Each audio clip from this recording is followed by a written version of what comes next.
Hey there, internet friends. Today we're going to be making some pizza. We're going to do a little bit different with some cauliflower crust, some homemade pizza sauce, and we're going to really make the internet mad and go with chicken and pineapple on the toppings. Yeah! Gonna throw you a bit of a loop here. Screenshot this shot right here for the basic ingredients, and then screenshot this shot just for the marinara sauce, because marinara sauce is delicious. Let's jump right into the sauce. You want to finely mince one onion. If you've never finely minced an onion before, you could watch how I'm doing it here. It's actually fairly simple. You want to cut it up into really, really tiny pieces. Ideally, you could use a food processor for this. I have a food processor. I'm not using my food processor because I was told that a lot of you don't have food processors. So this will make life slightly easier for all of you. Next, you want to rinse and destem your basil. The reason we're destemming it, you don't have to, but it makes it slightly easier to mince up later. As you can see, it's a little time daunting, but it's definitely worth it. Then you can begin your mincing process. It's actually super easy if you just bunch them all up. And then just use your sharpest knife and just kind of cut them all around. And make sure your knife doesn't have little bits of onion on it still, like some idiots do. But, just keep on mincing up until it's really, really small pieces. In a medium saucepan, add a little bit of oil and throw your onions in so they sweat a little bit. And then add 2 tablespoons of your tomato paste. Then go ahead and grab your favorite wooden spoon and give that a stir.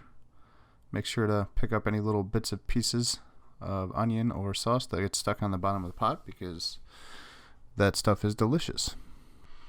And now once your onions and your tomato paste become best friends and really get to know each other, the onions will soften and you can go ahead and add your minced garlic. After a few minutes, when your garlic becomes fragrant, you can open up your can of crushed tomatoes. I went with sun-roasted tomatoes because they're delicious. And now you can go ahead and add all of your seasonings. First, you want to grab your deliciously fresh minced basil. Then you want to add your parsley. Parsley is very important. Then you want to add your oregano, which is just as important. It gives these deep, rich flavors that you don't get from anything else. Then you want to give it a mix, and you want to add some sea salt and some pepper.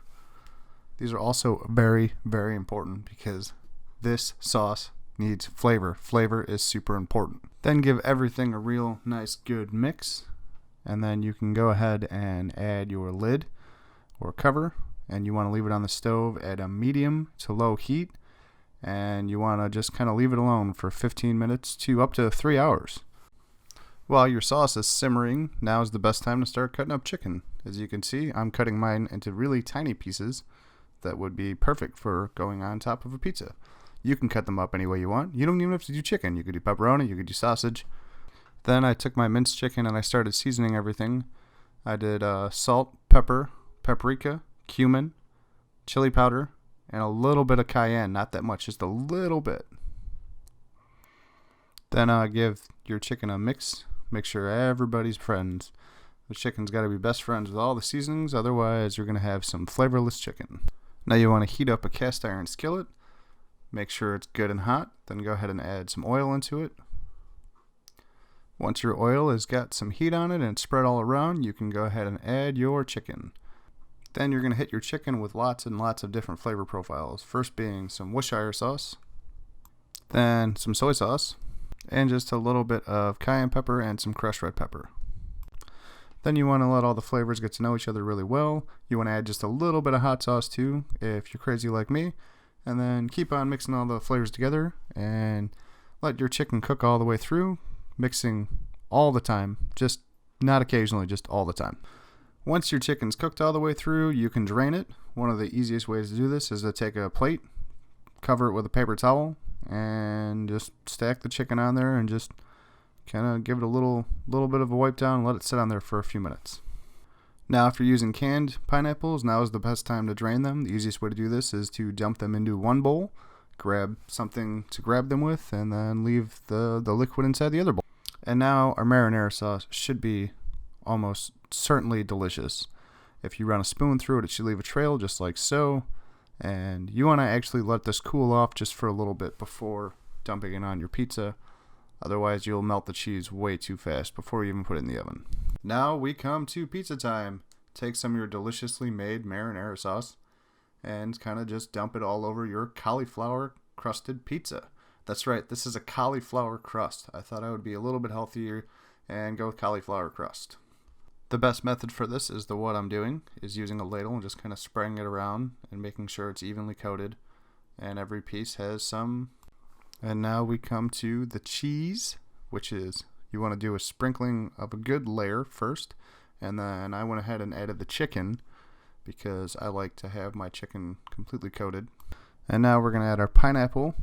Just spread it all over the place. You want every bite to have just a little bit of pineapple and a little bit of chicken, or a lot of pineapple and a lot of chicken in this case, because I had a much smaller crust than usual.